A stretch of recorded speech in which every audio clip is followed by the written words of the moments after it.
World heritage city અમદાવાદની આન બાન અને શાન એટલે ઈસવીસન 1949માં સ્થપાયેલી ગુજરાતની સૌથી પ્રાચીન યુનિવર્સિટી ગુજરાત યુનિવર્સિટી.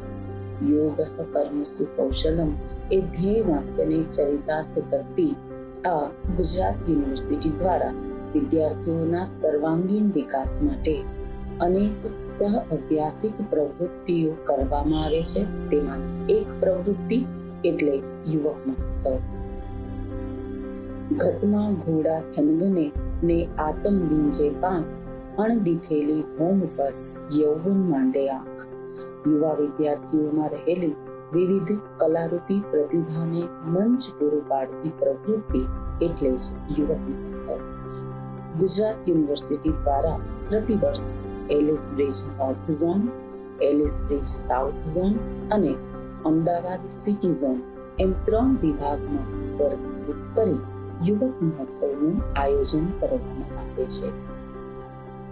આ યુવક મહોત્સવની શરૂઆત રેલી કરવામાં આવે છે, જેમાં આપેલ વિષયો પર વિદ્યાર્થીઓ પોતાનું પરફોર્મન્સ રજૂ કરે છે. ત્યારબાદ ગુજરાત યુનિવર્સિટીના કુલપતિશ્રી, યજમાન કોલેજના વિવિધ મહાનુભાવો, ધારાસભ્યશ્રી, સરપંચશ્રી વગેરેની હાજરીમાં આ યુવક મહોત્સવનો દીપ પ્રાગટ્ય સાથે પ્રારંભ કરવામાં આવે છે.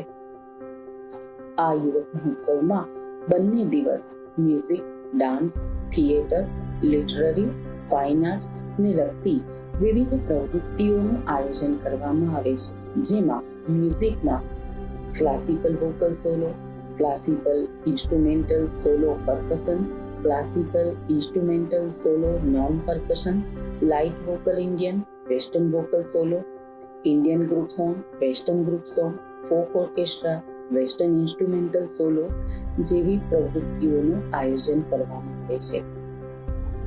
તેમજ ડાન્સમાં ફોક કે ટ્રાઇબલ ડાન્સ અને ઇન્ડિયન ક્લાસિકલ ડાન્સનું આયોજન કરવામાં આવે છે. તો લિટરરીમાં ક્વિઝ, ઇલોક્યુશન અને ડિબેટ જેવી પ્રવૃત્તિઓમાં પણ વિદ્યાર્થીઓને પોતાની પ્રતિભા દેખાડવાની તક મળે છે.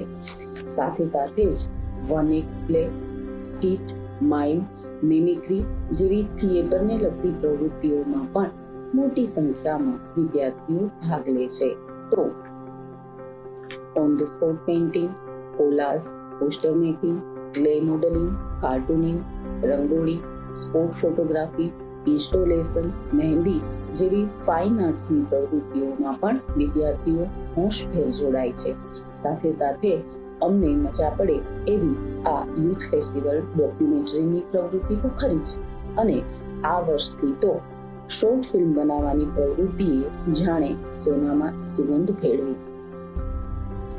આ બધી જ પ્રવૃત્તિઓમાં પ્રથમ 3 ક્રમાંકમાં સ્થાન મેળવનાર વિદ્યાર્થીઓને અને કોલેજને પારિતોષિક વિતરણનો પ્રોગ્રામ યોજાય, જેનો માહોલ તો કંઈક અલગ જ હોય છે.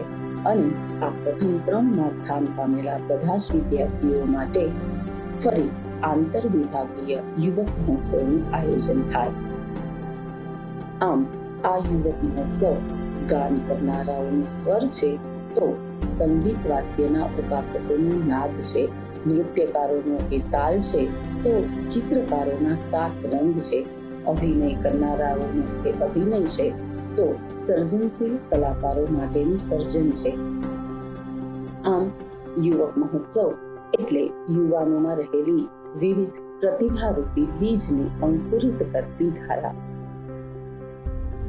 ગુજરાત યુનિવર્સિટીએ આ યુવક મહોત્સવ દ્વારા દેશને અનેક કલાકારોની ભેટ આપી છે, જે યુનિવર્સિટીની વિશેષ ઉપલબ્ધિ કહી શકાય.